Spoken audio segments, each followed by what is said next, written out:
Ayun, hi everyone! Welcome to our Popo tutorial. Alam ko po marami na ako curious sa inyo ano nga ba yung ginagawa ko. So I'm doing live streaming using the Popo application. So this is a free app and you can earn money from this. So for now, ito yung nagiging main source of income namin at marami na kami naipundar. Hindi lang ako, pati yung members ko, admins ko, and of course yung mga Popo users po, napakadaming pong Popo user sa buong mundo. So, halimbawa, for example, wala pa po kayong application, maglalagay po ako ng link sa aking comment section. And then, just click the link po and download the application if you are female. You have to make sure na babae po or female gender ang mailagay ninyo sa inyong account. So, after that, ayan, pindutin nyo lang yung pink na live na yan.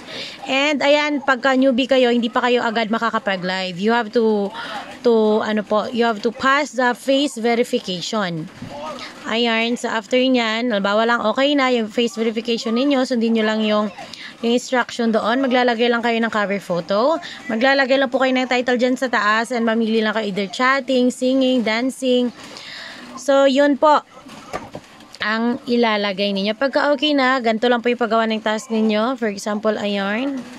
Ayan, i-open natin muna.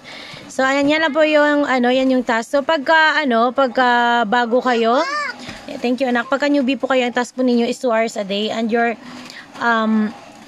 wage po will be 10k points per hour or $1 per hour po. So, 2 hours a day po yan para sa mga newbie. Ayan, 2 hours per day po yan.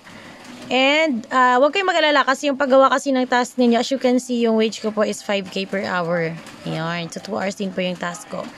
Yan, habang nagla-live kayo, iba kasi sinasabi, baka busy sila, ganito, ganyan. Hindi po. Diyos ko, habang kumakain ka, nag-aalaga ng bata, naglalaba, pwede nyo po siyang isabay.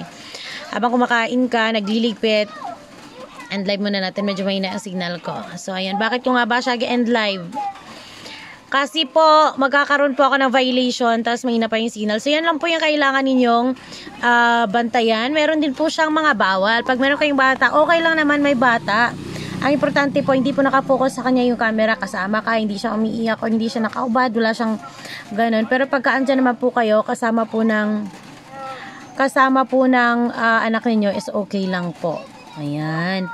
At pa ba yung bawal? Pag nakita po niyo may signal niyo nagko-connecting katulad kanina, end live nyo para hindi po kayo magkaroon ng violation. And for example, meron kang kasama sa work or meron kang kasama sa work kakilala nagapopo din, huwag kang magpapakita sa live niya ng matagal na naka-expose na ikaw lang sa camera kasi magkakaroon po kayo ng violation. So dito sa Popo is bawal kasi yung dual account. Dapat 1 account lang. Kasi syempre, binabayaran kasi yung oras. Kasi pwede yung maraming account, Diyos ko, diba? Malulugi si Popo kasi gagawa na tayo ng maraming account. And then, yun yung task ninyo. Ayan, 2 hours a day po yan. Huwag kayong mag-alala, huwag kayong ma-pressure kasi pwede po siyang putol-putol. Hindi naman kailangan na 2 hours kayong nakatunganga talaga. Ayan, okay? So, may iba pang task kung tinatawag na crown seat. So, maghanap tayo dito ng crown seat, naka-PL. Hanap tayo ng naka-PL. Ayan. Ay, hindi siya naka-PL. Ayun, sa ibang task po is yung tinatawag nilang ng crown seat. So, maghahanap tayo ng naka-party live ngayon. Sino ba yung naka-live? Tingnan natin. Ayan. So, for example, ito yung tinatawag na party live. So, maliban sa single live ninyo, kailangan ninyong maka-CS. So, yung CS po, pag ganyan, pagka 9 seat, 2, 3, 4, yan po yung CS. So, kailangan nyo lang dyan maupo. For example, kung yung wage nyo is 10k pa po, 2 hours po, meron kayong makukuhang 800 points po per hour. Pero pagka kayo naman po is 1k wage na lamang, 1 hour per day na lang. Pwede pa rin po siyang putol-putol ha. And while you are doing your task, pwede nyo pong kuhanin yung kansyan. So every 5 minutes, meron pong aalog yung box dyan. I-claim nyo lang po yung coins. So yung coins po na yan, pwede nyo siyang gamitin pang gamble, pang gift, pang trade, or pang sugal. Ayan. Ayan. You choose na. Or pang sugal po. It's not guba, anak. You can choose whatever you want. Excuse sa anak kung umiiyak. Ayan. And then, pagkatapos po niyan, ayan, so task, ayan. Yung PL naman kasi minsan open seat, minsan close seat. Tingnan natin kung naka-open seat. Ayan.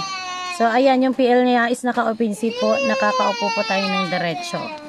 Pagka-close seat naman po is kailangan pa ng approval ng host before tayo. Oh my God, kailangan ko muna alagaan yung anak ko. So, follow me for more tutorial.